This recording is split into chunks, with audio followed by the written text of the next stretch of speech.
It's unknown if early man knew they would be the progenitors of great civilizations, or if they knew when their empires would fall and disappear into history.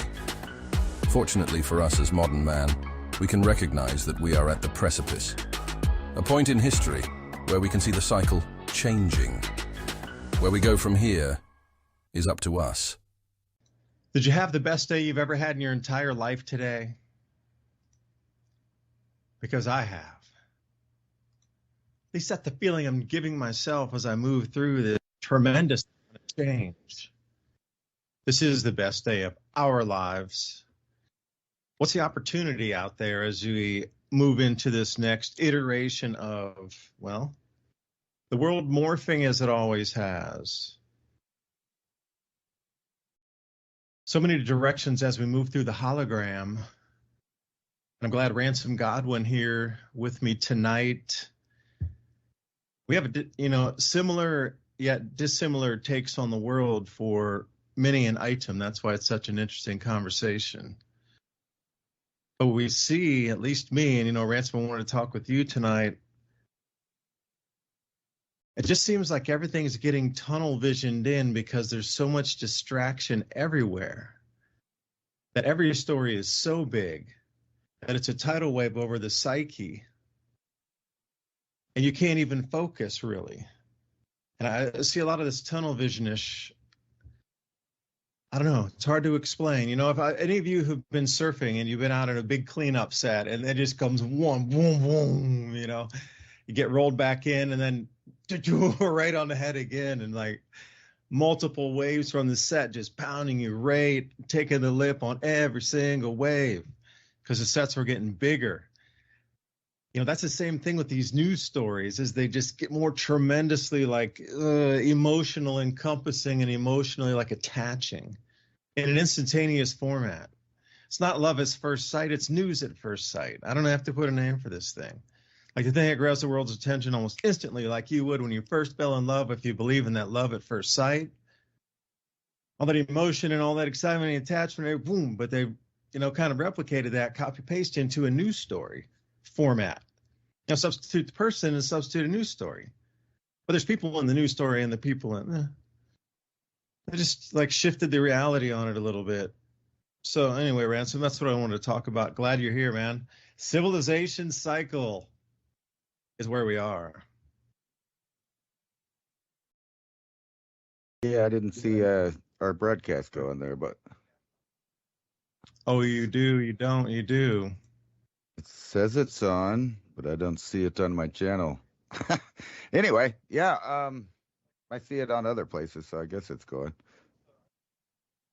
Yeah, this is technology. So Ransom, tell everybody what we're trying to do here, like broadcasting across multiple platforms. Can you explain that?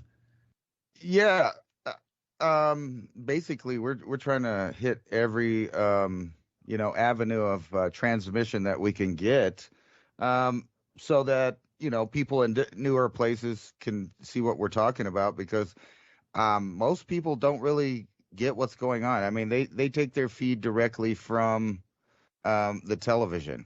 I mean, either it's antenna TV or they have cable or whatever it is. They get the brunt of the technological propaganda that's kind of set against them. I was watching this guy filming, and he was having a little meltdown because he was walking through the mall and he just couldn't figure out how all of these stores were open when no one was there shopping. He just couldn't figure it out. He would go from store to store and count the employees, and then look at the prices on stuff. And he would do little math equations and figure out, they would have to sell this much stuff every day just to pay the people that they have standing around in there, much less the rent, the utilities, everything else that comes along with it. And he just couldn't figure it out. So his answer for it was that it's all fake, and this is the kind of NPCs or the edges of the simulation that and I can't blame him for thinking that way. Wait, Ransom, could I inject my thought? I would say then luxury goods are a money laundering operation. If you're faking all that business to spin a bunch of money through there, you might as well have a $3,000 handbag or $8,000, $10,000 handbag. Why not, man? Okay, spin it. That's what you're seeing out there. Oh, that's actually where I was about to go with that. Is I can't blame him for thinking that because of how much different fake news or stories that don't turn out to be right, things that are fake, that aren't real, that are they're pumped around on social media. You really got to track down a story to find out if it's legit or it's being spun by either side of the machine. But I started thinking about that exact thing, that over in the UK, there are streets full of vape shops, shoe repair, clothing that no one shops in. And there's investigations like, why are there so many businesses? And then it got me thinking more about Juarez, Mexico, right here where I grew up. And I know exactly why there's so many businesses there. They're all fronts. They're all laundering money. That's exactly what it is. So if you think about that on the American end of things, imagine how much laundered money and front stores are actually out there, because the guy was making a good point. I mean, these luxury, clothing stores and different stuff, they just couldn't have enough traffic moving through there to support them paying high rent, high energy, and all the employees. It just doesn't make sense mathematically. So you got to ask yourself if some of this other stuff's going on. And then, it made me think back a few years back when there was reports out about how much drug laundering money was actually in some of the major American banks and world banks and stuff like that. And they were talking like 70% of some of the cash flow going through there at certain times was nothing but illegal money. And then you got to think, well, how does that affect the economy, when things change, which kind of brings me to what I was about to, kind of circle that into, is that I've been telling you guys for a long time that I was expecting combat, a war or wars to break out in the Western Hemisphere, and specifically kind of in the northern hemisphere along our border. And it's starting to look like that. We have cartel people getting moved around. And what's funny is one of these stories is about the El Mayo guy, May or whatever. He gets busted on the border here in El Paso, Texas, right? Which totally boggles my mind, right? Because hundreds of thousands of people are coming through unchecked, but this guy decides to go through a port of entry. And it kind of shows you that if they are actually wanting to know who anyone is, they can find out. And then you got to wonder, is this some kind of a setup to start a chain reaction? Because there's people already jockeying for the power positions there, which is going to make things unstable. And not just unstable for the people in the country south of us, but all of those Central American countries, too, that have a now new pipeline of people and products going both directions that have nothing to do with the governing governments, so to speak. So, and then there are new situation in Venezuela, which I might, remind people that this is not a very long story. the place that Venezuela is in. If you go back to the beginning of Chavez, almost everybody knew this was going to happen. I mean, it was just the writing was on the wall. They had some rough times, and now we're finally at the point where even mainstream media is picking one side or another. And I'll leave it at that because of, some of the keywords that set everybody off. But, when people thought that they had the power to decide what their democracy did through a system setup, we find out over and over again that countries around the world meddle in those events, and some of those events they're fake. They're fake. They're totally not real. And then you got to wonder, do they set up these things where it's obvious so that everybody gets, kind of it's shoved in their face what's going on to them, where they live? Because you got to think about this. They're admitting on one hand, our own government, that they meddle in these events in other countries, but that's, total science fiction, total fantasy if you think that those operations might happen right here in the good old US of A. But this whole trend along the border here is increasingly putting in a position like the rest of the world. And, I've been coming to this conclusion that the transfer of populations has to do with one thing in Europe. It's like they're leaving the native Europeans only two choices of kind of tribes to go with. You have the trust the science, purple-haired, I'll leave it at that, side of things. That's a tribe. Yeah, that's a tribe. And, you can kind of see they were showing their tribalism at the Olympics there. And then there's the other group, which is, 12th century style of thinking and living. And, they have their own tribe. And I don't want to get into the spiritual aspect of either side. But what I mean is that they're leaving Europeans no choice but to pick one of those tribes, because the tribe that they were traditionally in is not protected anymore. It's actually attacked. And, think about this. If you're a father and you're only getting these two choices out of which way the cultural battle is going to go, is it going to go 12th century, or is it going to go to the new system of things, which is very colorful? I'll leave it at that. We used to be able to escape that exact thing. Think about it. What you're describing is a global phenomenon happening, so it doesn't matter. It's like, you either assimilate or you move, and those are your choices, really. I mean, look at every chapter of history it's ever been through time. This is the exact same thing that's just repeated again and again and again and again and again when different cultures So, are you going to adapt and move? Yes, you could, but the same, if you're trying to escape some things under this net of a system, once you go to another place in this continents with this interconnected world, it's the exact same the next place you go. There's like nowhere in the world really where it's not, except maybe North Korea. But they're, it's a borderline gray area. Everywhere you go, the tentacles are everywhere, literally. So if you want to escape one system, like assimilate or leave, okay, then where do you leave to? Because you think you're going to go somewhere else, but it's all, in the 1600s, you could have left, and if you got on the ship, you went to a completely new, relatively disconnected place. Or the 1800s. You go from one continent to another, they are split literally by an ocean. And the thoughts and ideas and behaviors and norms and all those things are completely different because it was separated. And if you really wanted to make a fresh start, get on a steamer and get your ass to South America back in 1818 and go make a new start. I'm sure you could. There's that huge wall of separation. You literally could go to a different operating system completely disconnected. But today you try that and everything's connected. There's nowhere you cannot not find this control system. The very things you would be fleeing from are global. So what can I say? Nowhere.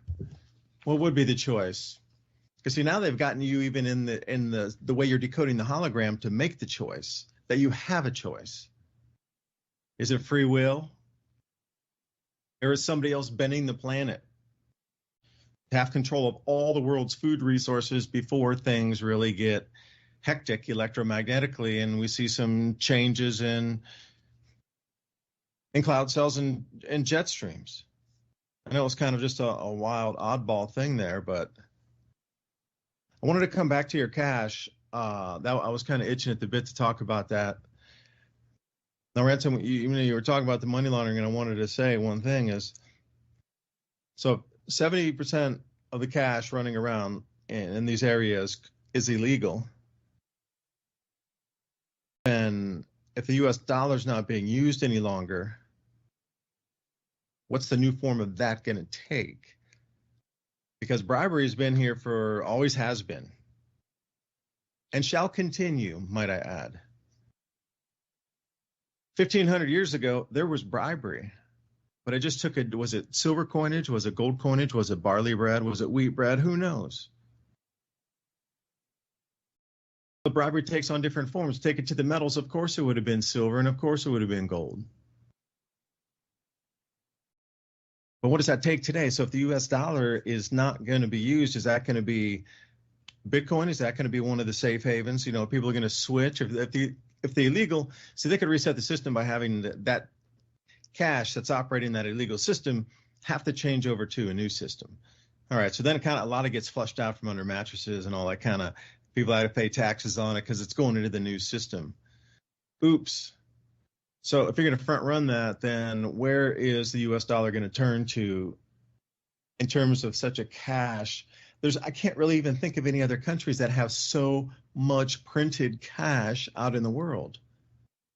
I mean, literally printed dollars. There's more 100 U.S. dollar bills outside America than there are inside America. So I'm trying to think, it's so in your face, like you say. It's almost like you're standing in NPC world. I mean, do any of you exist out there is my question. Because maybe I'm just the observer and you're all just plugged into the hologram facing me.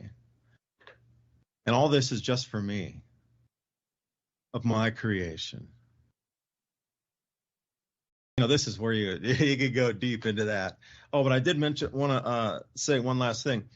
The unit for the BRICS, like I mentioned, gold and Bitcoin as a possible cash substitute. The unit is now, the agreed upon trade settlement inside the BRICS nations. 1 ounce of gold, 1 gram of gold equals 1 barrel of oil. And that's the base unit of the thing they're calling the unit. They don't have a name for it yet, but it's digitized, it's swappable, and it's convertible into either that barrel of oil or that gram of gold. That smart contract allows you to take physical delivery of it, just like the old banknotes used to do, which kind of brings me real circle again back to the banknotes. But anyway, man, I lost my thought with the banknotes somewhere. I'm stuck back in like the 1800s looking at $5 silver certificates or something. I don't know. Yeah, maybe I shouldn't have named tonight Ghost in the Machine. I had a point with that, but for some reason YouTube doesn't like us tonight. There's all kinds of glitchy live events that are supposed to come, but it's not broadcasting to them. So I think our network thing is only going to a couple places because of it looks like the website is glitching out or something. It has the last week's title and everything. So what are we broadcasting on tonight, too? Because I want to give a shout out over to Brighteon.com for allowing us to come on for this time every Thursday night. Brighteon.com. Mike Adams, thank you for letting us host there. Jeff Berwick, also shout out. Vigilante TV, streaming there every week. We've been there for well more than a year now. Live. Vigilante TV. Yeah, so where else are we tonight? Anyway, Rumble and continue the list. It says we're on Twitch and we're on Rumble and we're on X or Twitter. And for some reason, just YouTube is not accepting data. I don't know what to do about that. I've restarted it a couple times and it just faked everybody out. So there's a bunch of people. Ghost in the Machine. See, you manifested what the title was, dude. I'll just have to load it when we're done so that they can watch on there, I guess. I mean, I've reset it several times. It doesn't seem to be on this end. Anyway, yeah. The show note, I wanted to give a shout out quick to the show notes. I don't know if everybody received the show notes that had signed up over the last few weeks or months to receive the newsletter or the bullet points of the show notes. Those are out. I sent those before the show. It's just a quick bullet point list, one pager of what we talked about during the program in case you wanted to listen to it again. And if you don't have 2 hours to listen, you can speed read through like 5, 6, 7 different bullet points of what we covered. So you can find that at oilseedcrops.org, which is soon moving to civilizationcycle.com. But for right now, as always, oilseedcrops.org. We're in the process of rebranding. Yeah, maybe they got through my code and they knew what I was talking about because they knew on all of the networks. They were telling anybody that if they showed what they showed at the Olympics, then they would get copyrighted. And I haven't done that. I'm just saying how ironic it is that they would want to show something to the whole world, but then not let anybody re-show it. It only can be shown through their eyes. Without the it's comments. yeah, right. But it's the whole thing from, every angle of our society that there's some kind of fake dissimulation or an illusion attached to each thing. Nothing is as it seems. And if you've been following the political ups and downs, it seems like just a game that they're playing to get people into a certain point where they will have an opinion that they want, and they carefully stage these stories that come out in order, but in the backdrop they are not letting us down with planning for a worldwide kinetic conflict. And you see that happening everywhere.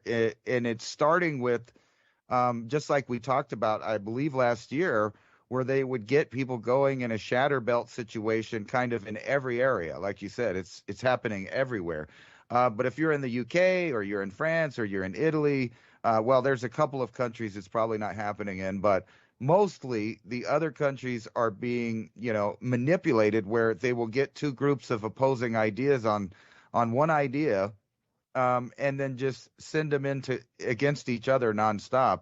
And while they're doing this, they're changing over to this world government and using that as the evidence of why, you shouldn't love your country or be part of your country or protect your country or any of these ideas. Because once they get rid of the idea that you could protect your country, then comes, your local area, obviously. And they're doing that kind of simultaneously to the people in Europe. But then eventually it's you personally, right? It's you personally with your individual rights. It's you personally with your human rights. And if you don't fit into one of the tribes, guess what? You're just kind of fodder, or, in their hopes, I guess people will just kind of ignore you. But I'm seeing all kinds of things that are markers of the error transferring over to something that we're not going to recognize. And I thought this was funny. I was going to bring this up last week, but I forgot about it. So I'll bring it up this time. There's a new fight, in the U.S., and this is one that, by the way, we predicted, and it's about wearing masks. Increasing amount of masks are banned from stores across the U.S. And why is that? For the reasons we told you. They don't want people coming in they can't identify. They want to prevent theft. And now you got these two groups battling, right? Supposedly over health and civil rights concerns. But when it comes down to it, it's only a civil rights thing, right? Because if you own a business, you're supposed to be allowed to protect your investment, your livelihood. And then they're going to make it where you can't do that. And one easy way to do that is, to get everybody out there where not only are they, susceptible to the high-tech biometrics, in other words, their gait, their eyes, all kinds of other stuff, wearing the little medical mask is not going to change that. But it does change it for the average business owner, because they can't, afford super high-tech, facial recognition and biometrics to find out who robbed them or who flash mobbed them.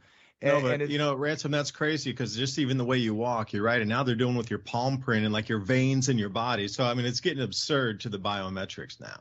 Right, because the actual government entities don't, they're not using old 480 CCTV camera footage. They have places that could just look exactly like you said, and your blood vessels inside of your body are just as unique as your fingerprint and things like that. And they have machines that can scan that. And that reminds me of another thing. I've been seeing a lot of conspiracy theorists thinking that events are happening because a lot of people keep track of the planes, where they're going, the air traffic controlling and stuff like that. And they use those little apps that show them where the planes are. And then they see this plane going back and forth over and over in lines. And they're like, what is it? What are they doing? Well, it's obvious to me that they're scanning that area. That's exactly how you do LiDAR. That's exactly how they use, AI drones to look through. Matter of fact, that grid pattern that you see on the Flight Aware software, that kind of. Right, it's an endless snake pattern, and then they go back over it. It's just like those old phones with the snake. Yeah, it's always games. surveying something. Sometimes it's geologic, sometimes forestry. Right, sometimes monitoring you as well. Water. Well, there's a few things they can do. This is the funny thing in New Mexico. Supposedly, they got millions of dollars to put together an entire drone basically task force where they're flying over all of New Mexico looking for old abandoned wells, oil wells, so that they could come, right. And then when they explain the technology on the little, it's like a little documentary for the local area or whatever. When they explain the technology, what it says is they can look right through your house and tell what metal objects are where. And they're using that to identify old oil wells. But let me tell you, you could reprogram that same exact thing to tell you exactly what kind of self-defense mechanisms you may or may not own in your home. Or crowbars, man, or chainsaws, or right. things, something big metal like that too. They'll know what tools you have. We'll just put it Yeah, that way. right. They would. Right, and this is what every country Faraday is going cage, to, my right? friends. Faraday cage. Right. We may need that. Is that, that's a big question a lot Faraday of people ask room. me. I'm sorry. I'm thinking too small. Faraday house. Right. What is the odds that the elites have simple technologies to protect them from that idea of, because a lot of people debate that. Well, it's crazy on one hand, all the technology is, infinitely going exponentially in one direction. But at the same time, we know that, the sun could burp at any time and supposedly trash all of that. And I'm thinking maybe not. Maybe they have simple technologies like, small Faraday cages and things like that can cope with it. Gold sheeting, I'm sure will protect, which, a lot of people know the idea of them using that on satellites because it's supposed to, refract and insulate the heat almost 100% there. So it's bouncing off light and heat and stuff so stuff doesn't get fried. But at the same time, all of that stuff's old. So it may be just coming down to earth soon.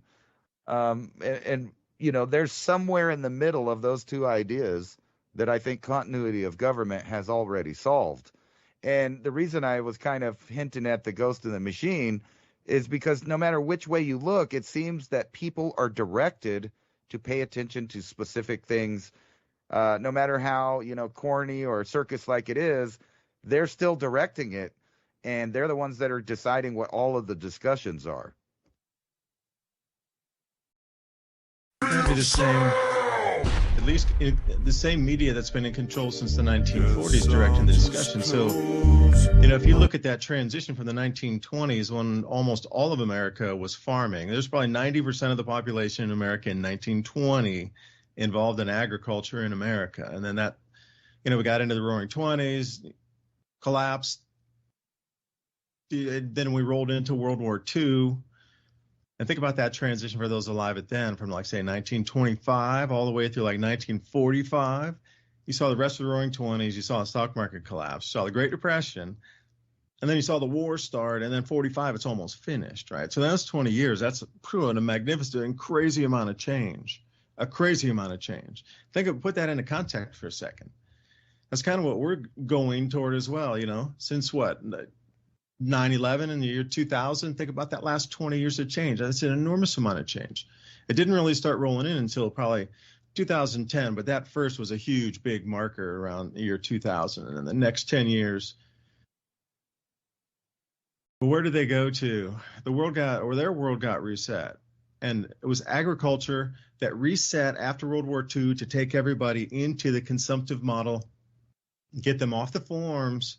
War's over. You don't need to go back to your farms. We've got all this now manufacturing that we can kit out the U.S. with everything.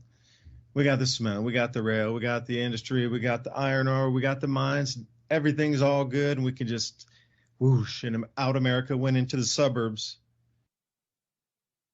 And everything else, the highways, in 1945, there wasn't the highway system like you think now. That thing came around in Truman in the 50s, 1953 something.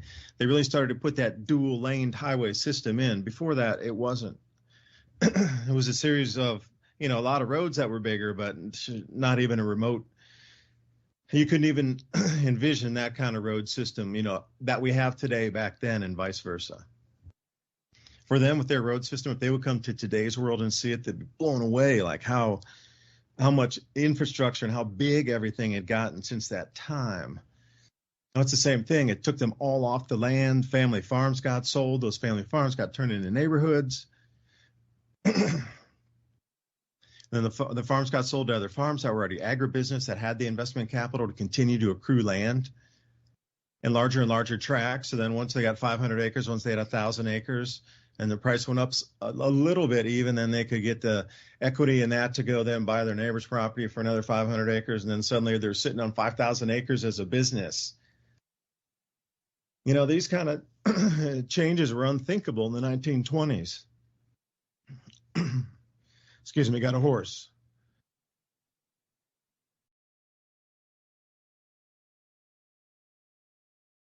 But that much change that they experienced in the 20s to then, the consumptive model built in, family gardens were, you know, after the 1960s sort of considered, I wouldn't say a taboo, but there was a huge push in the media to get it to be way too much work to maintain a garden when you could go to the supermarket and get this thing fresh. Saved you all the work of having to do it. But look, it was just grown in your neighborhood. It was just grown in this little community, next state, like next county.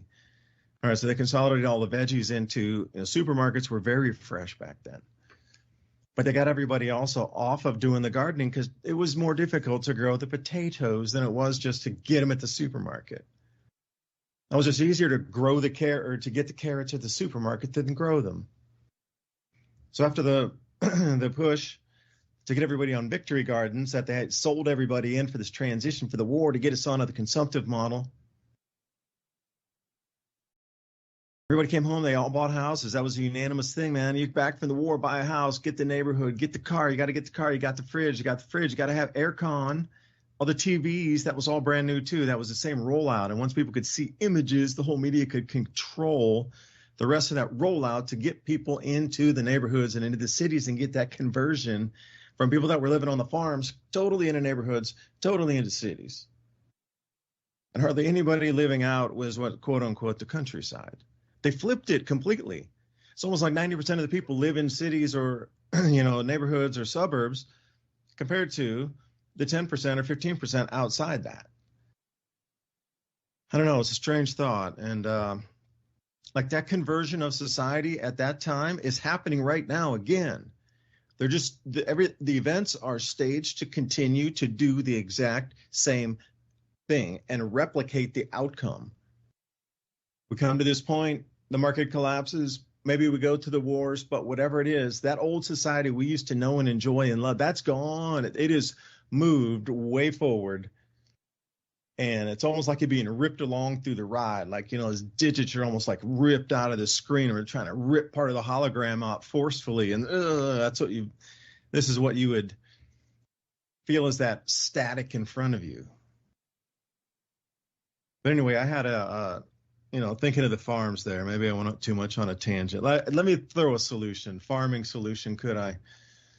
Sometimes I get on the tangent, man, but it gets into that deepness, you know. Is how do they, and in the 1800s too, that also the transition into what you know is like 1920s America. That transition started also. So why don't we talk about productive fruits and vegetables for beginners? I actually had the site up and I was looking at it when you gave me that idea. 6 most productive fruits and vegetables. So I'm looking at these in the autumn garden. Now, you can do spring garden, summer, but we're coming into autumn. It's already like August 1st. So I would be planting this in like the next 2 weeks to get it into the ground in the next 2-3 weeks. Wait until until the heat really breaks in August. Once it's, you'll feel it kind of at the end. You'll get a couple cooler nights. Boom. Then you want to put it in.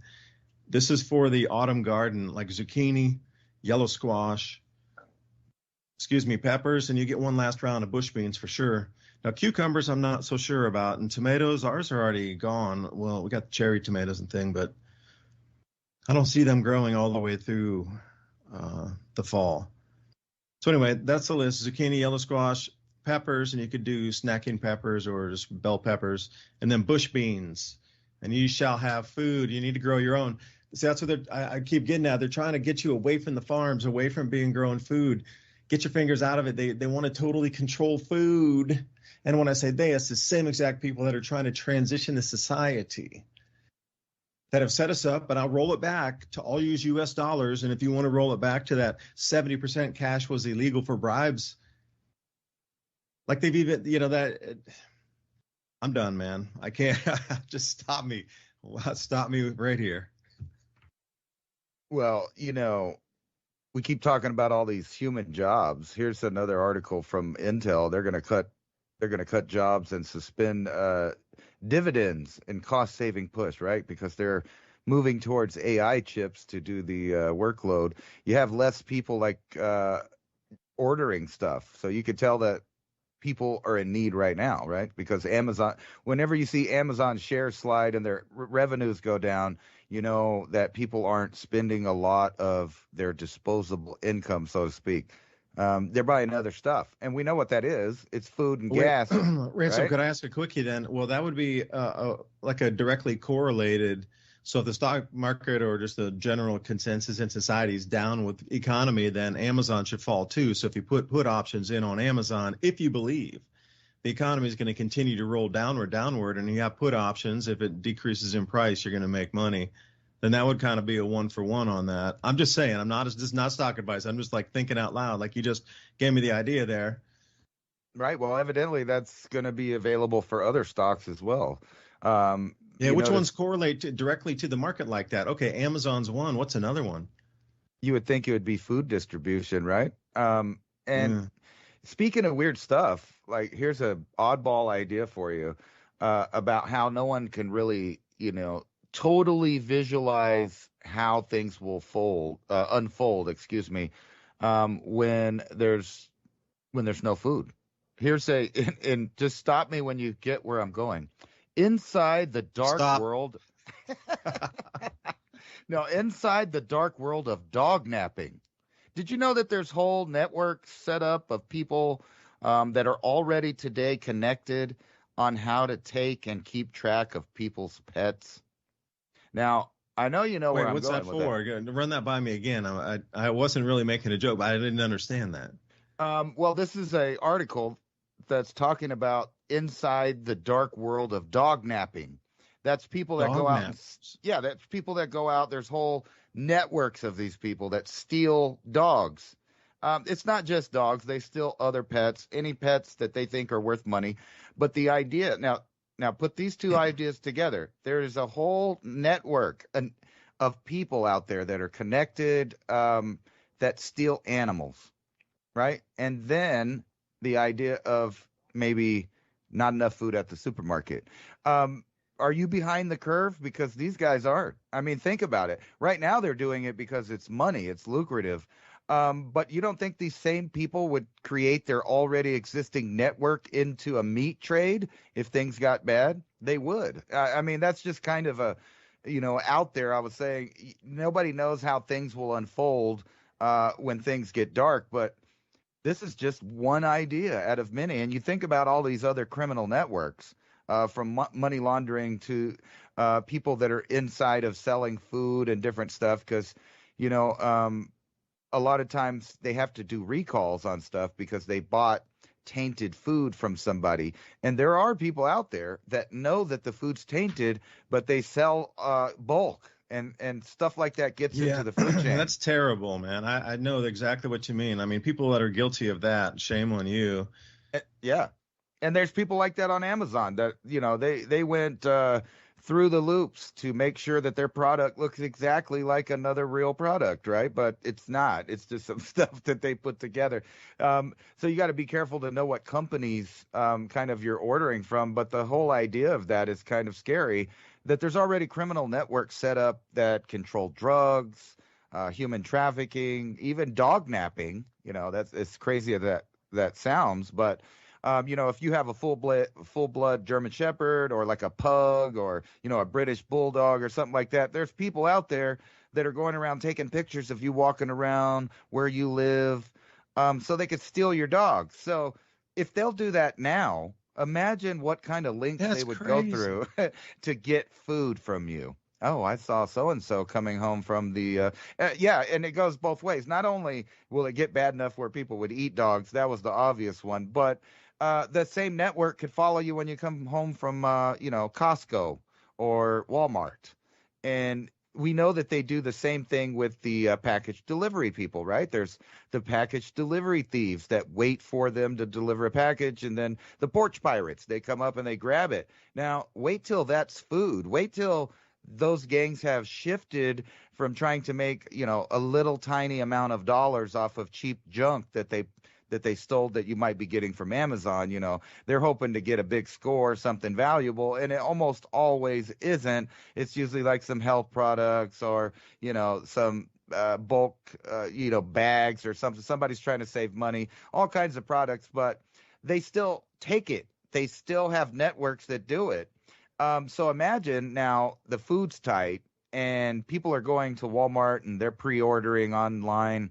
And then also, how easy is it for hackers to get that information of what you ordered, when you're going to pick it up, and, when not only are you going to be away from home, but when you're going to be bringing home the bacon, so to speak. And things are getting weird. I think of things weirdly when I see stuff like that. And then here's another one just to add on, because Oh, wait, can I throw something at you? Yeah, I want go to talk ahead. about porch pirates for a second. I saw the craziest video, and please don't laugh. I saw these. It was in California, and these two porch pirates were battling to see who could steal. They arrived at the exact same time. They have this like MO where they they roll up, and then the way the door opens, the guy just flies out of the car and is there and gone in seconds. Man, it happens really fast, really.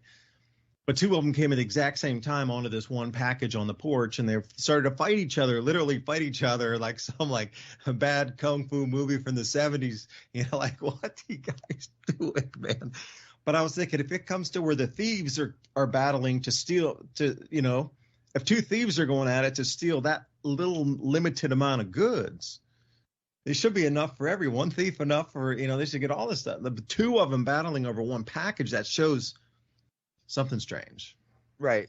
It's like a fight to the death. And what are they going to get in there? Is it a chia pet? I mean, what is it? Because the chia pet. Yeah. You could grow your own food, man. Grow your own food indoors. Right. The chia seeds, very nutritious. I encourage everybody to look up into chia seed sprouting. It is so easy. Like, don't make fun of the chia seed pet, because that is the easiest way for you to learn how to beginner sprout and beginner microgreen, is using that little tool right there. Because if you let those microgreens like chia sprouts, chia seeds, keep growing for another week or so, you get them up, I don't know, a couple inches tall, and then you use scissors, cut those off, and you have yourself a fresh salad or a garnish for a salad. Yeah, chia pets, awesome, man. And chia seeds, everybody, please sprout those for microgreens. Right. Kind of where I was going with this is that if there's all these organized networks of criminals that are doing, kind of basically ridiculous crimes. I mean, the stuff that they're taking is literally worthless in the realm of being a prepper or, survival, actually. The only skill that they're getting out of that is being able to track people that actually have resources.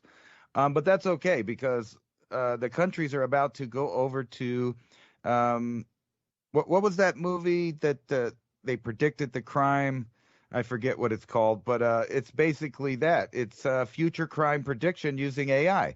The AI is going to decide which people where are most likely to do stuff. And Argentina is going to go ahead and start using this AI to predict the future.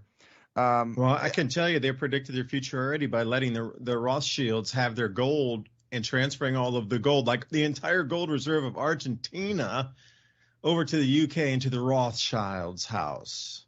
That's insane in itself.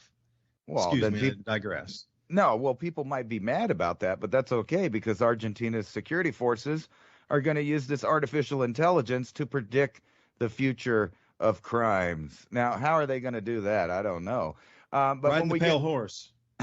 Right. Once we get into this, though, it's scary waters, right?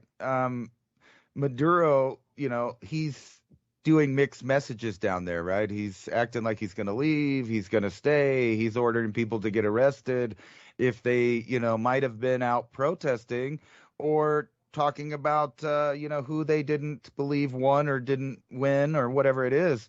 But think about this. When he has the power of the same kind of AI, future crime prediction, and you start listing things like denying or denial of ideas like, I don't know, the climate, elections, medicine, etc., whatever you want. Once it's in the system as something that's bad, and we should know here in the U.S. all the way back since 2001, when we had a reorganization of the way law enforcement looks at its own citizens, it added all kinds of reasons that you might be a potential criminal. And most of those reasons were, nothing, just being an everyday average citizen.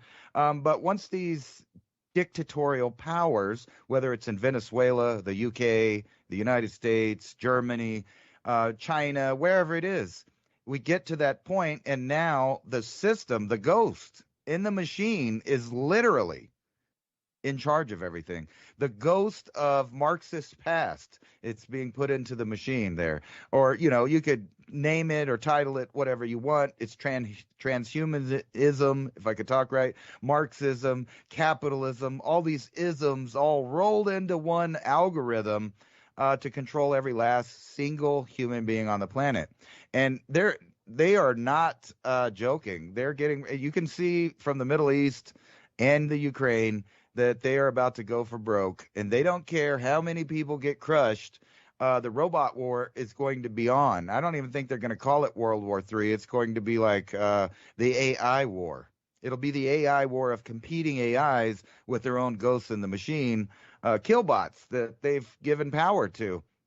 And, you brought this up last week. And this is funny because my family was laughing at me, but when the Venezuelan election happened, I said, that's weird. They keep showing same images of other events in time that I've seen before, set up in exactly the same way. And I saw those people marching in the streets, talking about their guy won or whatever. And I thought, you know what? That looks just like 2003 Iraq. They were doing that right there. And the next thing you'll see is them wrapping a rope around Maduro's neck and toppling statues. And sure enough, within an hour, that was happening. The same imagery. That imagery, though, they're doing that also in the United States. You brought it up. Whenever you bring a flag down and you put a foreign flag up, that is the, classic historical sign of being conquered. And that actually keeps happening in the United States, whether it's along the border.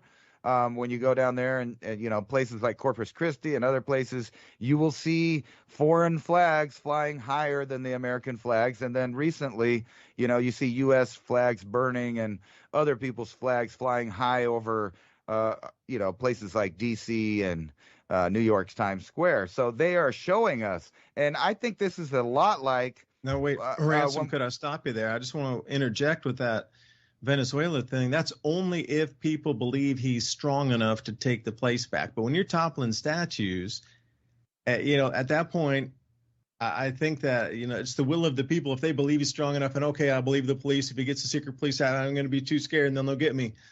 But if everybody doesn't believe that anymore, and they just like, and then that's where that pushback moment comes in right now. That's it. We're definitely at a crossroads. It could go either direction here. It's nothing. It's so malleable, and it's always those same excuses. It's that kind of confusion tactic that they use in wartime. And so most of those stories generated are coming out of the same source to cause the confusion, right? So I'm sorry I interrupted you there. I just had a point to say. Well, that's right, though. They do these things, but if you really look at the grand scheme of things, you see a bigger flag being hoisted. So we're conquered. Global flag. It's a global flag, but it's an artificial intelligence flag. That's where we're going. Watch, and you're going to start seeing this. And AI is the global flag. Yeah, well, I mean, think about it, because they're going to get to a point like other nations have already talked about doing it. You got to let the AI do it. AI doesn't have the flaws, supposedly, of a human being. All of our bigotry and bad decisions, killing the planet, all of this stuff, the AI will know better. But we already know what Ghost in the Machine is being programmed to do. It's to get rid of humans, to get rid of carbon, which is us. And that seems to be what all of it circling around is one major push to again, reduce the numbers of mankind everywhere. And they're not leaving anybody out of it this time. A lot of people in World War II around the globe didn't even, it's just stuff in newspapers that sometimes come. Other people were right in the middle of it. But this time, I think everybody in every place will get to deal with the events. And I'm waiting for some kind of big events to show up again, because their whole pattern is the up and down emotional roller coaster, right? So they'll give, like, you remember all the Trump people were pumped because of his event, and then Kamala decided she's running and everybody's pumped about the new event, and it goes back and forth until they let you know what's going to happen. Yeah, and those are the distractions. Oh, so let me ask you a question then. What would an AI global domination flag look like? What would an AI flag look like for the globe? We're talking about a global intelligence, and it would be hyper intelligent, not even global. I'm for sure it's interstellar intelligence that has inhabited the wires, the fiber optic cables, the operating systems, every socket, every switch. It's in there as an intelligence living in a vibrational frequency we call electricity, but that's its frequency. It can house inside our electrical systems and cable systems because it's a frequency also, and it can adjust. And it's taken residence inside all of this that we've created for it for some time. But what if that is truly the AI that has the more electronics and wires we roll out, the bigger it gets? And then we look back and say, So if anybody has an AI generator out there, well, we're using Bing. Ransom, we're using Bing last time. Now, anyway, we do have the show graphics also. I'm trying to load those over on buymeacoffee.com/civilization cycle, because that's the podcast now as a rebrand, Civilization Cycle. So we have the Buy Me a Coffee Civilization Cycle, and when you pop on there, go north of the magic mushroom, and you're going to see gallery. And if you click on that, the show graphics that we've been using so far, I've loaded up there because, well, they're all interesting because they're AI. All of them were AI generated. There's no natural ones up there like, human photo, even on digital photo taken. It was all AI generated. So you can kind of see what we're thinking in the mind or how photos can be. So I'm curious what this AI thing would look like. And I know, Ransom, when I was talking, you were probably generating one. So I'm just going to say, okay. Well, I did discover one thing that AI does on some of their different generators is every once in a while the AI gets confused on the language you give it, so it doesn't know whether or not you want a picture or a picture of text, right? So sometimes it accidentally tells you the prompts in the picture, right? So might not spell them right or whatever, but it'll show them in there. And lately, guess what I've been getting extra? Male, white. Like, I didn't type those in. But the generator will add them in there. So I know that they're tinkering with your results. So they'll add prompts to your stuff and take away prompts or hide them. It's just really bizarre how they're allowing human ideas basically to saturate and spoil the generations that these AIs are making. And I think that is specifically exactly where things are going, because if you can see it in real time with these little generators that you can mess with online now, imagine what the fake story feed of the whole system, the whole algorithm is doing. How much tinkering is messing with your perception of reality? Like, what, you have to question what is real at this point. And, just like that weird guy that was walking in the mall, he couldn't figure out, why things didn't make sense. And people are starting to ask those questions and kind of find the borders and boundaries of our dissimulation. Well, one thing for sure, as we move forward, you're going to need protein. And thank you for clean beefs. Can you imagine clean beef? How would you store proteins in a time? Think about if, these grid. Do I hear the music? It's unknown if early man knew they would be the progenitors of great civilizations, or if they knew when their empires would fall and disappear into history. Fortunately for us as modern man, we can recognize that we are at the precipice, a point in history where we can see the cycle changing. Where we go from here is up to us. How do you feed your families when the shelves are empty, the stores are shut, and there's no food available? What is the fastest, easiest, and most productive foods to grow? What is the quickest way to get somebody who has no skills at all up and running and producing very quickly? If you understand that we're at a point in history where it is no longer optional to be growing your own food. If you're like really freaked out and concerned because you've never grown food before and you don't have any skills, you don't know how to do that, but you know how important it is, then I want to let you know, however you stumbled here, you're in the right place. My name is Marjorie Wildcraft. I'm the founder of the Grow Network, and I have been the female leader in the survival and preparedness space for the last 20 years. How to grow lots of food, even if you have no experience, are older and out of shape. This is for people who want the fastest and easiest ways to produce healthy and delicious meat, eggs, and vegetables. Because you know that growing your own food is like printing your own money. During this webinar, you will get status of global food shortages, how long the crisis will last, how much space you need to grow food, easiest, highest calorie foods you can produce, a complete plan for producing all the food you need, how to get started today, regardless of season. Marjorie will show you the fastest, easiest, and simplest ways to produce calories and nutrition, especially in a crisis and/or grid-down situation. The assumption is that you have no experience and you need to start producing food immediately. The most popular part of the webinar is the Q&A session at the end. So please come prepared with your questions. Pro Clear Cleanse is the most powerful spray cleaner on the market today. No elbow grease necessary. Pro Clear Cleanse cuts through grease and grime like a chef's knife. Finally, the one cleaner that can do it all. Powerful surfactant cleaning technology cleans ovens, glass, porcelain, even polished wood. Environmentally friendly, less packaging and waste with no harsh smells, pet safe, child safe. 5 tablets equals 1 bottle of traditional cleaner. It's 5 months of cleaning for a fraction of the cost. Behold the grease-erasing power of Odor Crush. Simply drop a tablet into your bottle of warm water and shake it so it is evenly diluted. Spray the surface you want cleaned. Let set longer for tougher grease. Take a paper towel or a reusable cloth and wipe. Done and done. Howdy, partner. You know people are having dinner and the smart ones are eating beef.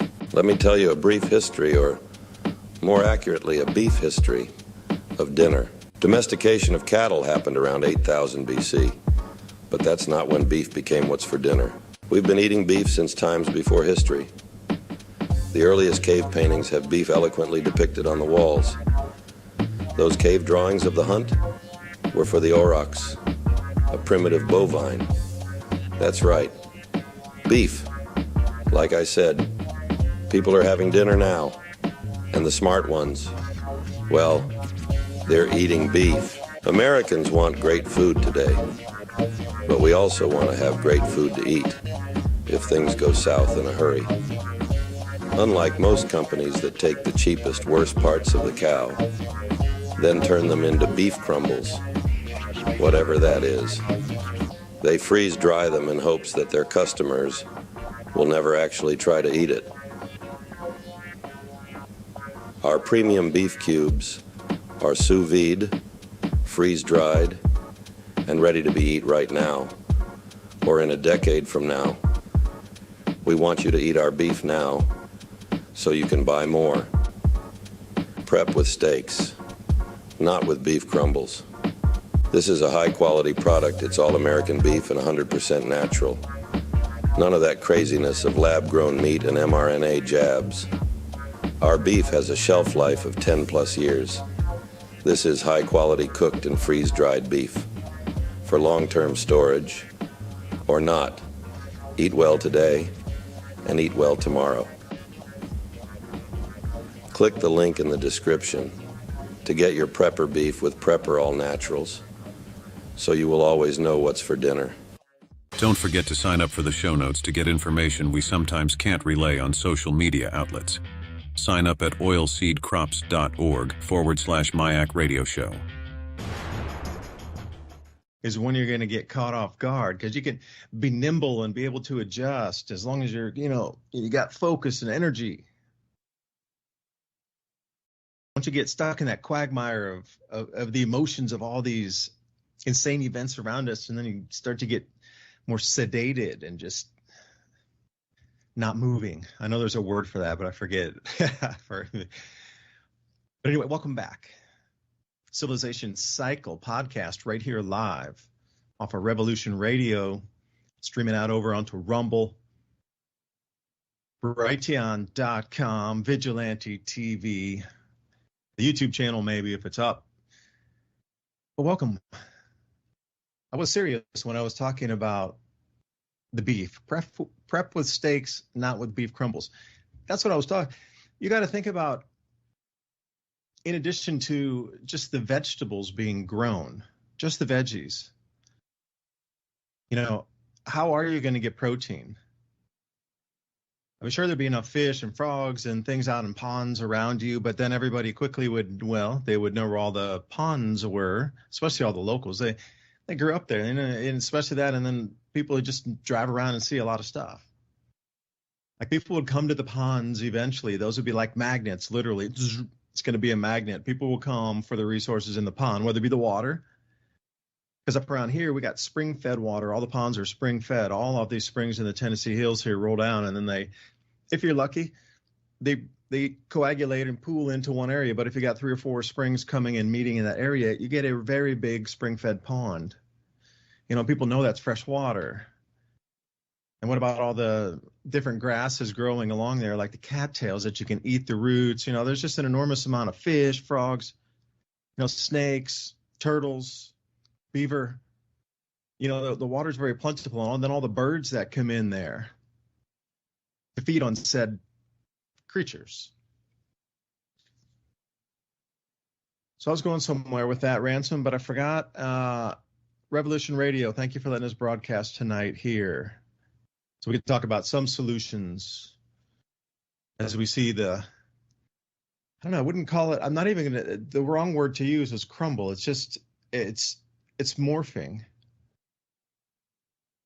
No, you're almost seeing the workings of the universe, crack open for a minute to actually see the world shifting in real time around. Welcome back. I was thinking the Pentagon loses so much money, it's a good thing they just found another $2 billion. They're always losing money and stuff, but they found us another $2 billion for Ukraine aid. But when's that going to refund back to us then? Oh, I don't think you ever get it back. It's just, No, I was listening to what you were saying there. Farming, beef, and different stuff. And that all wraps up in what I was talking about. So kind of the ghost in the machine that I was talking about is how AI is taking over. It's not a question of when or, all of these other ideas. A lot of people don't think it's going to, but it is. Here's a list, and this is a article from Zero Hedge, visualizing the top emerging technologies of 2024. And there's some very interesting categories in here that I think that we should pay attention to, that loops back to when we were talking about how technology is going to at some point completely bond with biology and be the same thing, no difference. So let's look at some of these top 10 emerging technologies of 2024. High altitude platform stations, so that they can keep an eye on everything below. Also, disperse. You sound like you don't believe it. Oh, well, they could also disperse anything they wanted at any time from a geostationary high altitude platform. So let's say you wanted to just make everybody lethargic overnight. Well, you could do that. Immersive technology for the built world. And what is that? That is the fake world that they want you to look at. That's what that technology is. It's the filter between you and reality. But here's some of the more interesting ones. Alternative livestock feeds, right? And when we're talking about this stuff, remember that they're talking about changing the fundamental ecology of the planet whenever they put out these ideas or programs. That's what it is. So sustainable feeds made from insects, algae, and single-cell proteins. So if they can't get you to eat the bugs, they'll make your cow eat the bugs. Right? And then here's another one. I'll let them have the algae, provided it's grown in clean water. Right, but are we even talking about original life forms from the planet Earth, or are we talking about Those engineered? are octopus. Octopus Right. they're not from our planet, man. I'm gonna say no octopus is from this planet. I caught you guys sneaking in. They're not from Earth. Octopus are not. Well, there's about to be a lot of things that are really not from this Earth, but just showed up here. And, somebody was joking around in your Rumble chat and said AI equals, what was it, alien invasion or alien implant. They had some other acronyms for it, which is really close if you think about what we're talking about. They're trying to integrate chips and, gel platforms and other things like that. But this is what we're talking about fundamentally from the bottom of the ecosystem. Here's another one: carbon capturing microbes, organisms designed, you hear that? Designed to capture CO2. So evidently, that's not the world that we were supposed to be living in, because there's no plant food for the plants. And, we kind of need that for our ecology to survive, that carbon dioxide they're trying to capture. Well, wait, what do Here's those another- microbes turn the carbon dioxide into then? Right. They just trap it. What's the byproduct of them digesting that? I mean, does it come out as what, cyanide? I don't know. You tell me. You tell me. Well, I don't know. Those like weird bacteria. What are they eating? What's coming out? We need to know that. And here's another one that fits into those first two. Scaring me. Genomic transplants, or genomics for transplants, editing genomes for plant transplantation. And that's what it is. AI scientific discovery. I don't know what it's going to discover, other than, what we feed into it as far as programming. And here, this is a joke to me: privacy enhancing technologies. And what they mean by that is the exact opposite of that: more intrusive spying technologies, reconfigurable intelligent surfaces. That sounds trippy. Right. That's more technology to change how you see the world and how you interact with it, all the way from touch, sight, sound, and, like I've mentioned many times before, even thinking, right? So, these are the technologies. This is where we're going. It's right in your face. You can see what these technologies can do, but at the same time, they'll call you crazy for putting these points together like they did, and pointing out what it could do. So maybe I'm really just in a 6x6 room, and that ever-changing texture is thousands of years advanced from where we think it is now, where for you perceiving it of real time coming through your five senses, decoding the hologram in front of you through sight and touch and sound and taste and audio hearing. If that's a malleable, changeable surface, Matt, if there was an interface from your cortex, actually taking the electrical signaling between them and rolling it over into the simulation, so as fast as even before you can actually create the word to come out of your mouth, because there's a delay from the time you think the word until it can actually come out of your mouth. That before it can even exit in your breath, that has integrated with your thought and created the new surface in front of you. Like if you're at that level of technology, then this malleable surface, is what they're giving us. Maybe our entire world that you're seeing around you, the walls in your room are this malleable technology that you think is a new house you bought, but it just reconstructed, somebody running it in your own program. I don't know, man. We're living in the hologram, I must say.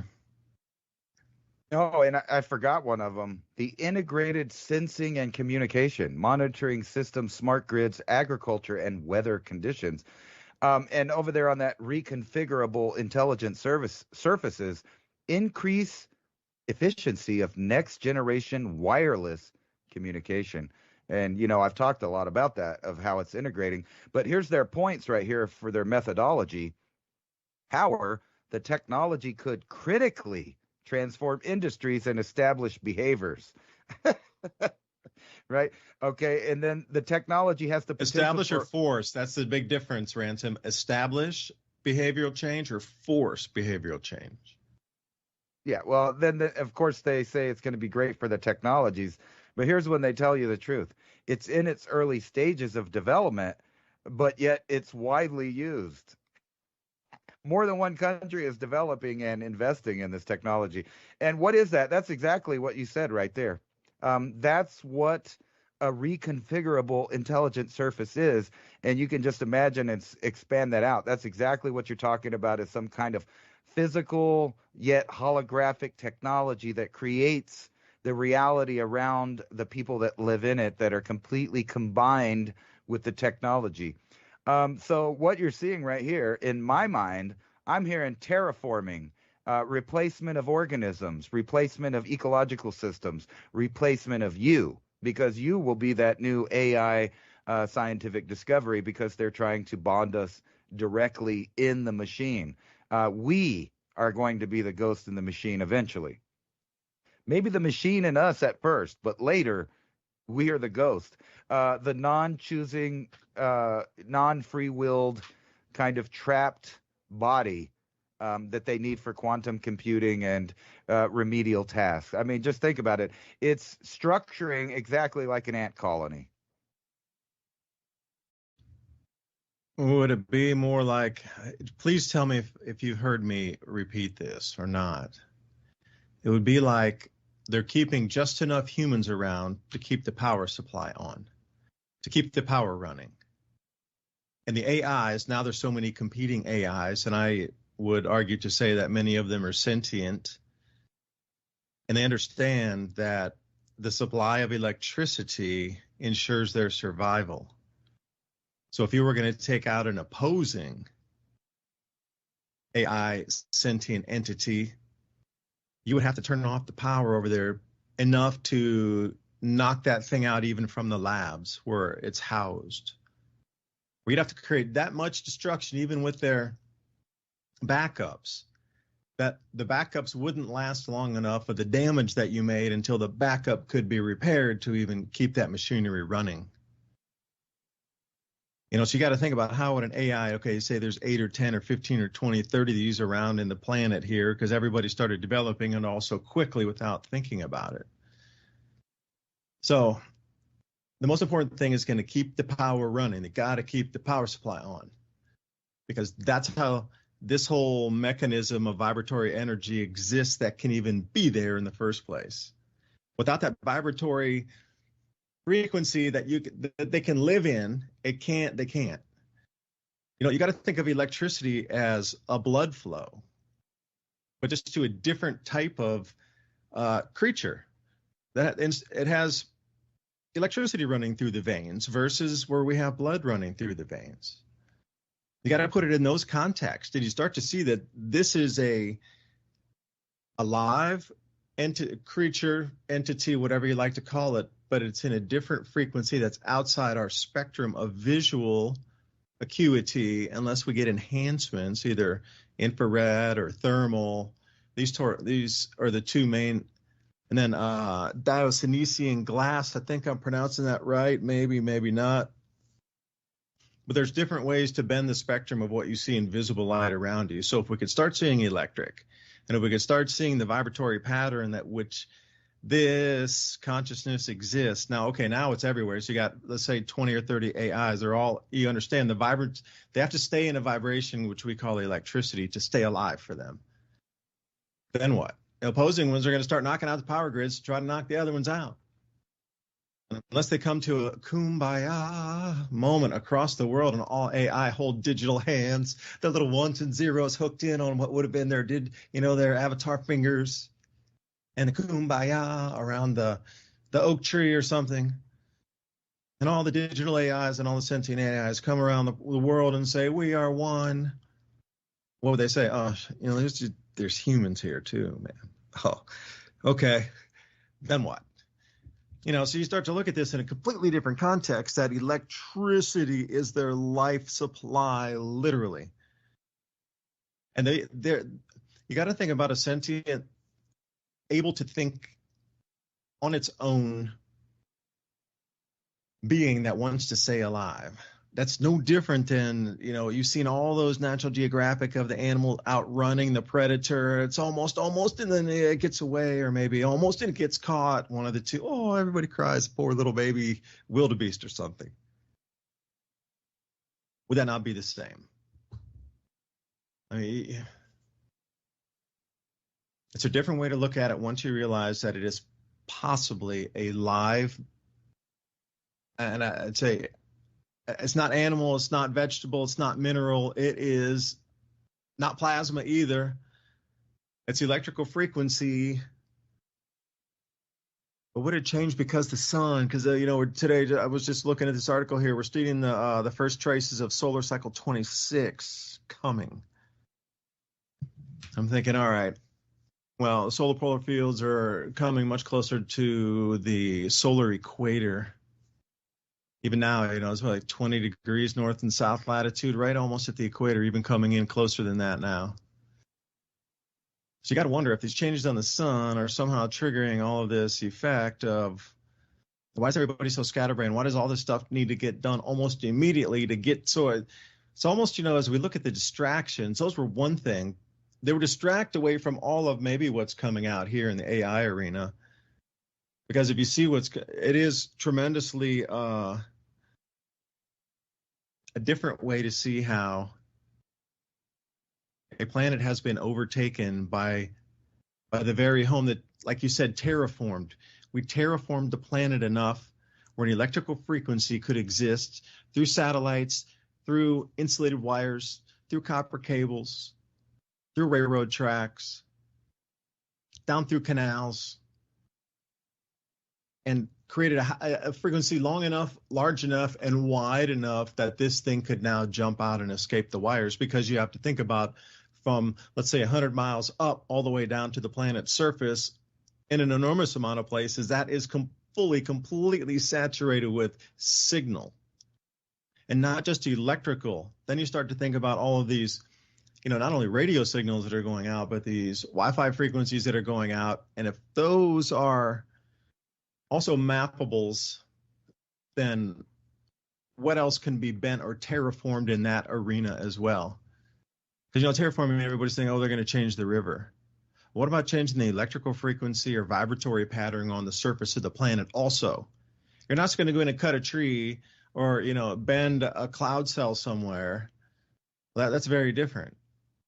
But if you're going to change the frequency of the surface of the planet, and at the very lowest, last 200 feet down, it is going to actually hold enough charge where those things, these could possibly escape out of the wires. Oh, and then they have the Internet of Things where it's going to connect with every other thing. Oh, gee, how just apropos and perfect symbiosis are those two things joining at the same time of all these changes on the sun, and foretold changes that would be seen that would limit food production globally. And that in itself was going to limit population, irregardless of these things that you've seen, the stones, what were those over in Georgia, the guide stones over there. I mean, yeah, that was one marker in time. But it doesn't matter if the Fabian Society or if it was anybody else in between, that this time was here again, and it didn't matter what was done. Just even the way we're doing agriculture right now, as the very simplest, easy way to understand it, we just wouldn't be able to continue to grow enough food. Because what is forecast, and here's this now solar cycle 26, we're seeing the first traces of it. Lower solar activity, lower food production. And this was supposed to be a lower solar cycle than the previous solar cycle, but it was not. Solar cycle 25 right now was supposed to be much lower than solar cycle 24, bringing us into sort of a cool time, which we could get records back to the 1600s, how much food production declined then and where exactly on the planet that it declined. At least back at that time when there were inhabitants, and they were taking records in the 1600s about how much grain was going to a warehouse or whatever, get shipped somewhere else. So they had records of how much grain was produced. We would shrink back to those levels again, like they did also. And we could tell, and where would that be? If you can't, I don't even care where it would be or how much or what kind of grains. If you just can't produce, your maximum production capacity could be only 80% of it, what it is today, even with the most incredible, I guess, revolution of agriculture, which I don't know how much further it can go except indoors for everything. But if we're going to lose 20 or even 30% of global agriculture, where we can't reach that height again for 20, 30, maybe 50 or 100 years, we can't come back to that due to the changes in our jet streams, cloud cells, and the magnetic field on our planet, because the sun is also stepping down, and it's going to go low solar activity, more cosmic rays, bigger floods, higher, just it comes around, and that frequency. So is it there's some sort of combination right now with not only just our sun, our star, but also what's that distance between like Alpha Centauri? You go outside Pluto and we're trying to run to the next star. Like in that space out there between the stars, our closest stars. Like even here, Alpha Centauri, that's a famous one. Everybody knows that. Boom, right there. That's our next closest star, for an easy example. Now go from here to there, and what changed out there? That's now changing our star here to behave strangely and affect our planet. See, now, so you can't, the emperor has no more, like, not even clothes, but just, they're talking about the full awareness and the full human domain of being aware of what you're seeing, to control that, because now whatever was set up as an excuse that was coming, it's run away past, like it's gone so far to the Uber above what was like in people's mind, this whole thing, how the world would have come if temperatures had risen, all the things they gave you, like, oh, look at the crashing waves on this shoreline, we haven't come anywhere close to that. Oh, man, I don't know. I'm wondering if the frequency changes, and the reason that all this AI needs to be pushed out right now is because our star, our sun, is showing now glimpses into solar cycle 26, which is way early. So perhaps there's some combination with changes in the outer solar system. I mean, this grand solar minimum, this reduction in, 400-year low in solar activity was predicted for this solar cycle 25, but it didn't happen. But it appears that this for sure is going to be much lower than this solar cycle, just based on these solar polar field maps here. We're like cycle 23, 24, now through 25 is almost finished, You got to wonder with the frequencies, the changing of all of the planets in our solar system are experiencing changes right now. That's the crazy thing. And I'll let you respond, Ransom. And I will, let me for, the last 20 minutes, read the changes. Somebody did a great job. They put each planet and they showed all the changes that are occurring on the planet. Not the Earth, but like Jupiter and Saturn and Uranus and Neptune and Mars and Mercury and Venus. They're all changing, all of them. Cloud brightness, temperatures, atmospheric rotation, aurora positioning, everything, all changing. But I'll come back to that. I'll read it out for you. This is the most amazing thing. But, man, please, I was going somewhere with the thought, and I was trying to get to the graphics. But, man, take it over. I'm lost in thought. Well, I'm pretty sure that all of this kind of adds up to what we've talked about before. They kind of are showing the generations alive right now, the technology and the direction that they plan on going. And if you really think about it, I mean, when you add fertility rates, people that are not fertile in the Western world, the amount of children that they're just having or not having by choice. And then you look at stuff like this, and I'm not going to say why, because I'm sure they have their own reasons why, but a study shows that Gen X and millennials are facing higher risks of cancers. But it's not just any cancers, it's the really good ones, like gastric cancer and pancreatic and stuff like that. Well, this is just the their own study. This is from The Hill. This is mainstream. So we have generations of people that are now, having all kinds of reasons to not make it into the future. And when you combine all of this into, just a little while in the future, you can see all kinds of scenarios that the governments or whatever is left after, worldwide wars, whatever structure it has, will have the power of doling out who has the right to have children, because they're going to be the ones offering the help to be able to have it. And they have the answers already. They've already showed us. They have factories that they can set up. They have the ability to create it and design it from scratch. But they'll be offering this technology. Who's going to be the new boomers? It's going to be Gen X and millennials here in a couple of decades. And they are already showing massive health problems at an earlier time than the generation before them.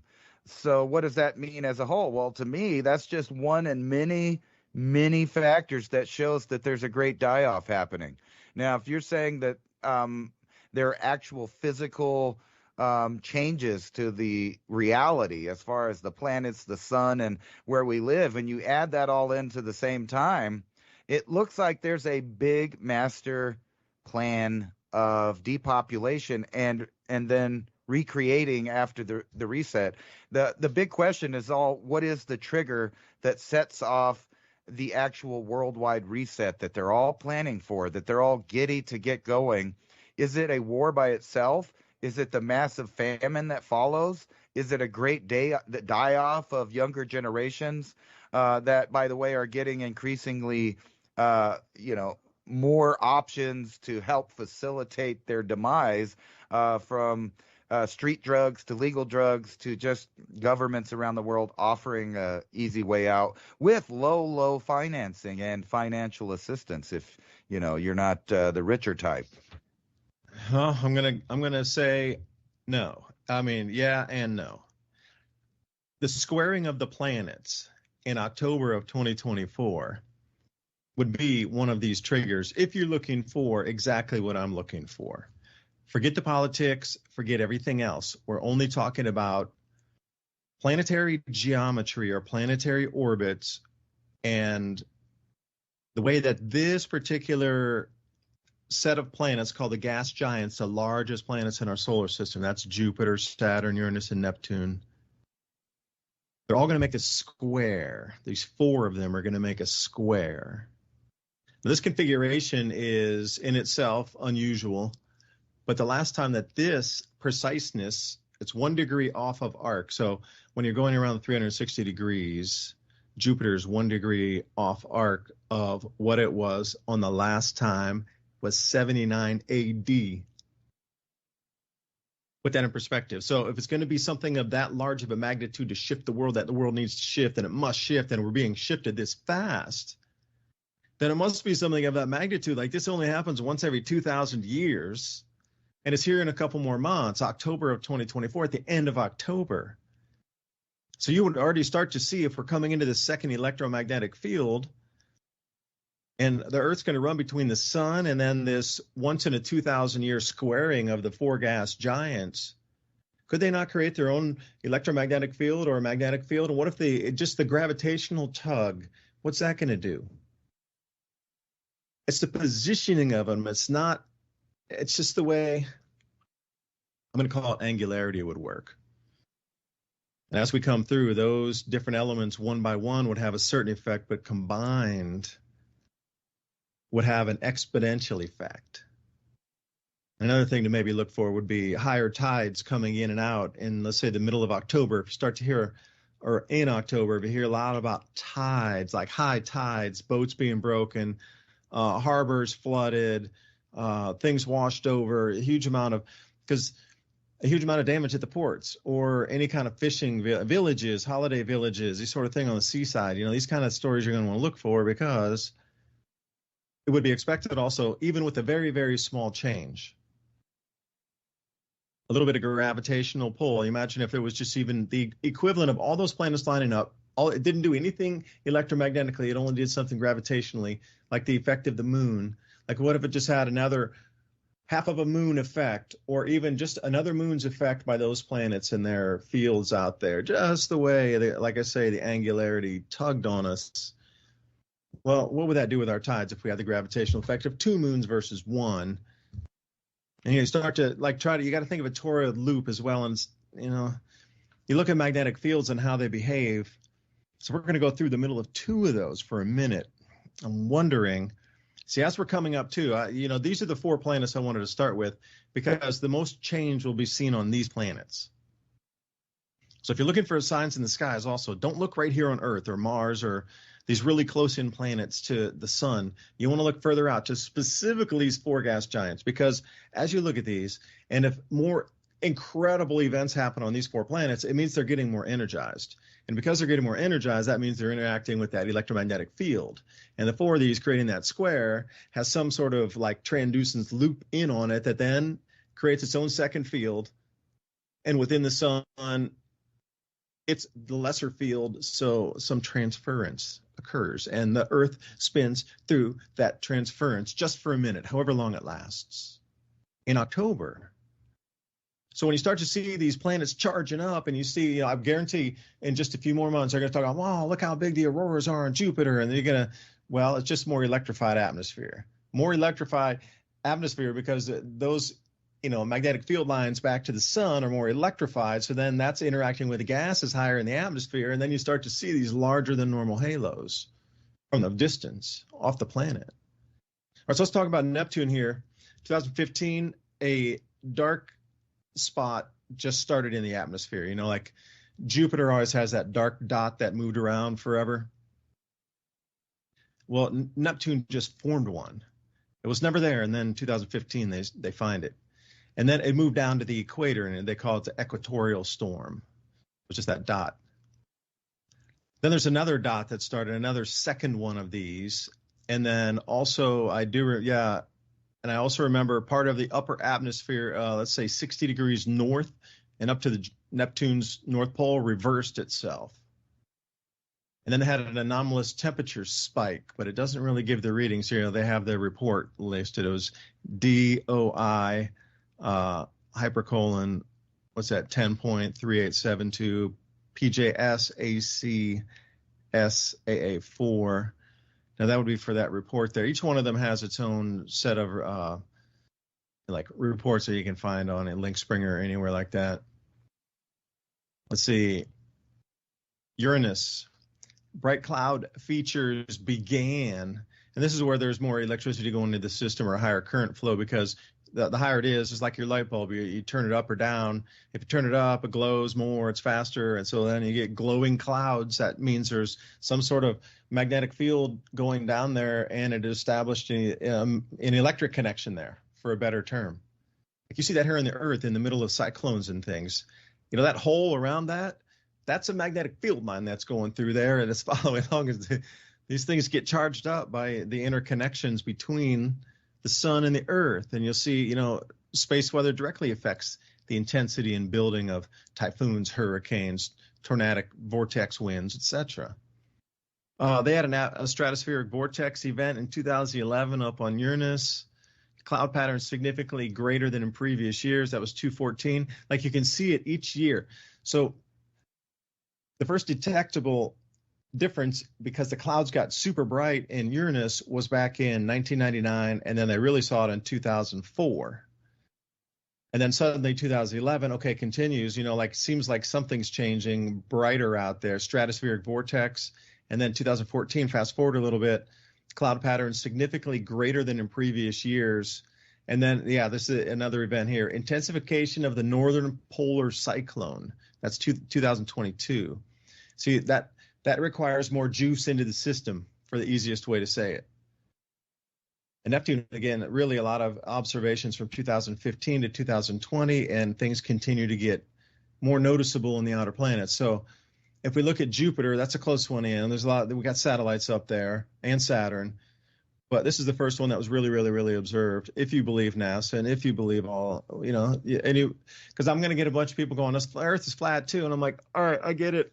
I'll look at everything, man, but I just don't see things like Nibiru. I just don't see it come back. You know, I mean, maybe I'm scratching my head, but if a brown dwarf, speaking of, that's the reason a brown dwarf and this Nibiru or Wormwood is supposed to be an unignited brown dwarf like Jupiter, right? Like if something like that big was in the solar system, it would have perturbed the orbits, or I mean, the orbits would be spinning in the wrong place because the just the push of that thing's magnetic field would just make the planet move to a different orbit position.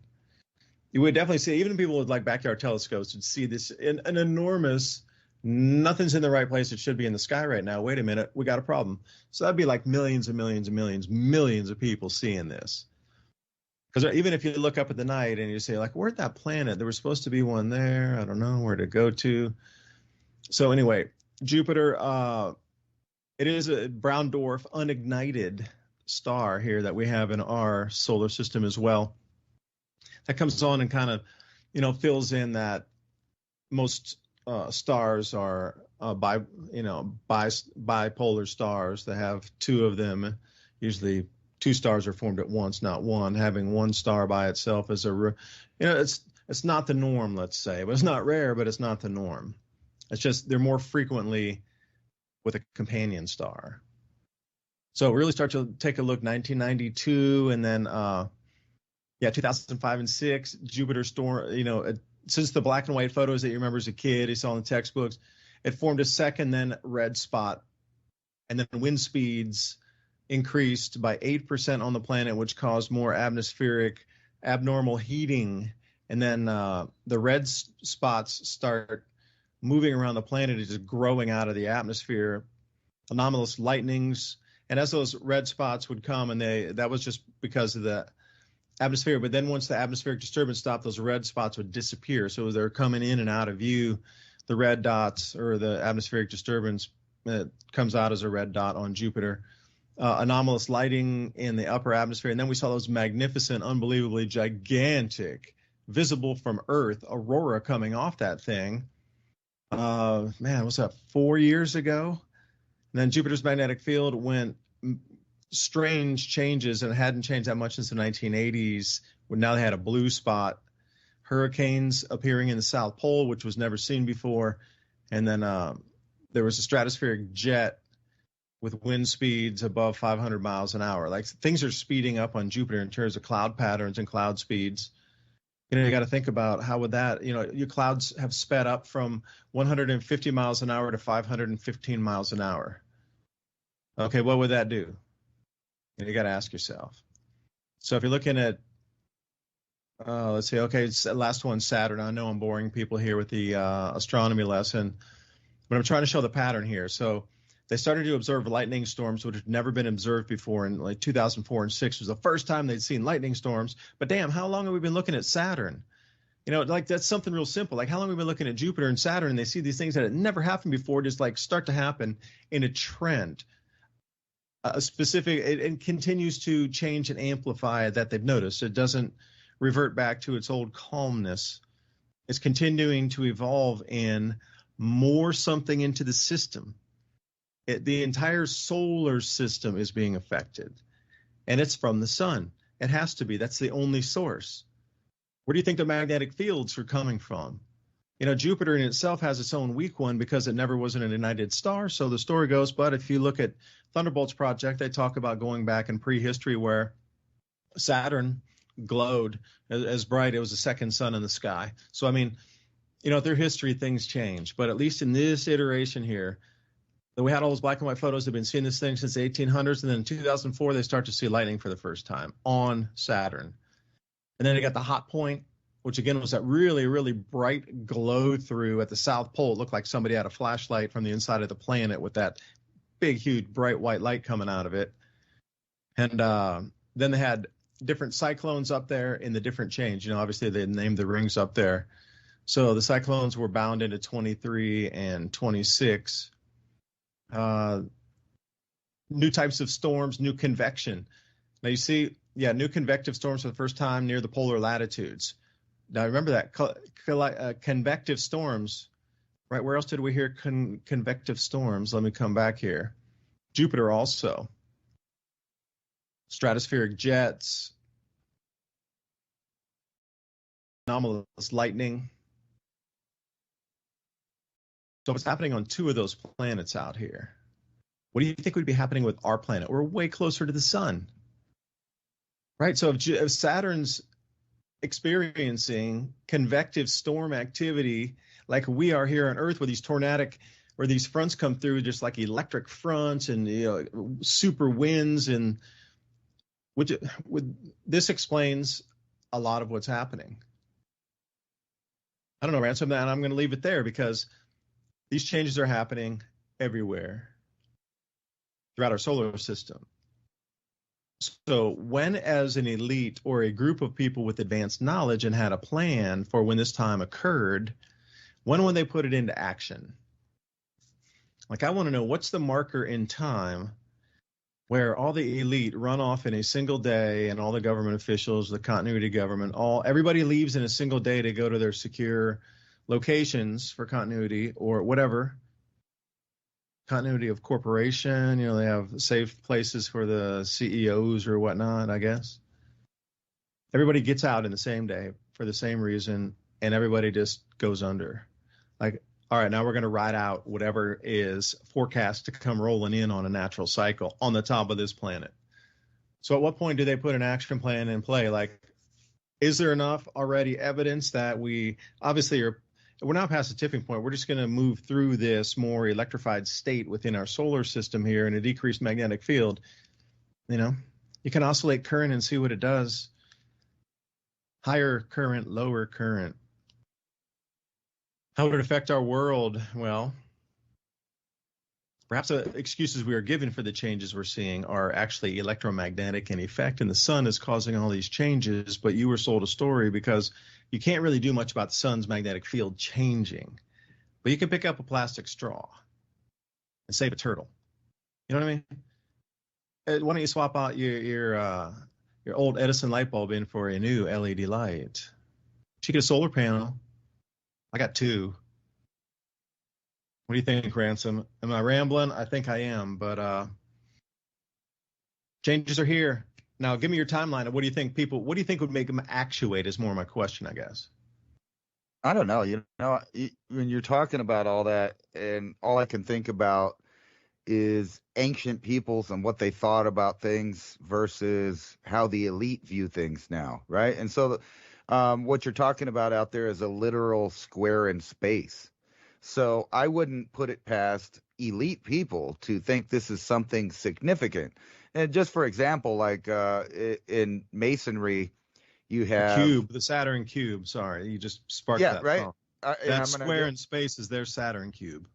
Right. So they have that. And then you got in the Masonic tradition, a perfect square with corners is when you're building a critical foundation for something, right? You have to be square. You have to be all of the things. It ensures the buildings do not lean, right? They're structurally sound. They're strong.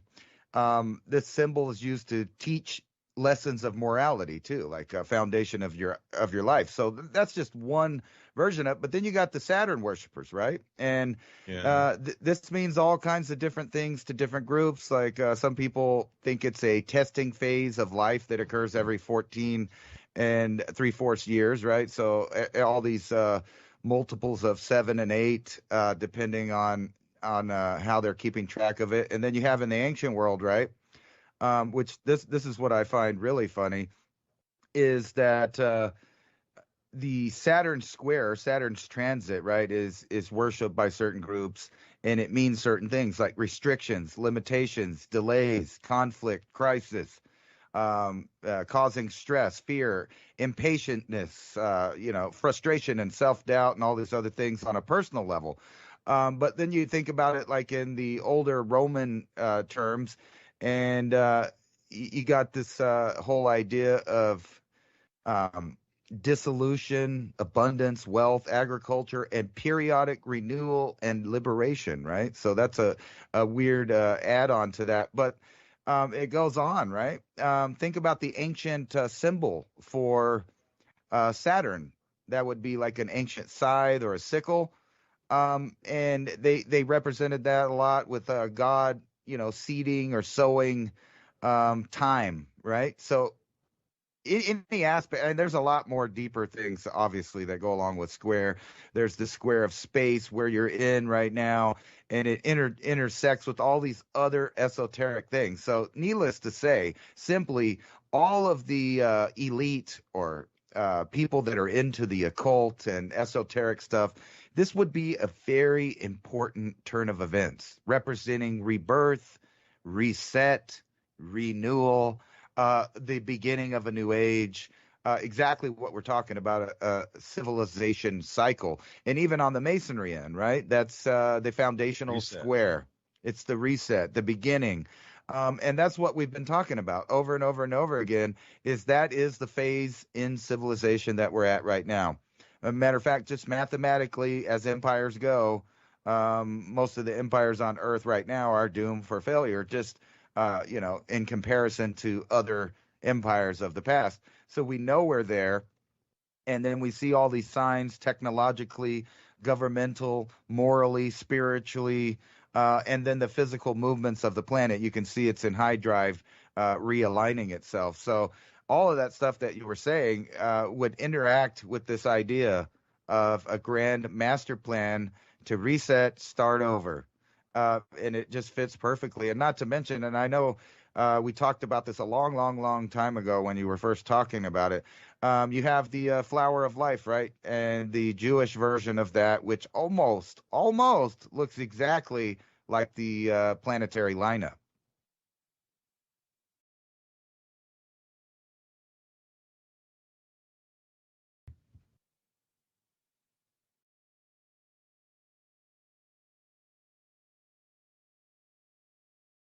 Hello. Oh, well, I'll keep going. It does look like that. Yeah, symbol. something blinked out there. Ransom. Yes, sir. Yeah, no, something blinked out, like my internet stopped right when you were talking about that point. That was just strange right then.